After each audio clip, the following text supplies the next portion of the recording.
energy companies, oil and gas companies, have an obligation to deliver performance and not be framed by quarter horizons.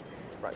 We have to think about decades of energy security while we manage energy transition in the best coherent and non-disruptive manner. Because remember, energy is a right of every economy. You start disrupting it, you're going to have mass Ripples. unrest. Yeah. Yeah? So insofar as accessing finance, this is where there's been a disconnect. There's been an ask for us to quickly switch over to more renewable, lower carbon solutions. However, while it's been made available, pronounced either as early as the Paris Agreement, where 100 billion was committed from developed economies moving to developing and emerging economies, that has trickled. It's not come through in a big way.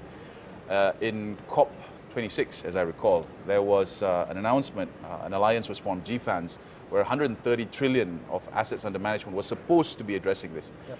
The frameworks, the taxonomy, the appetite for credit and risk still have yet to be unlocked. At the same time, the clock on the carbon budget, as we heard yesterday, is also dwindling.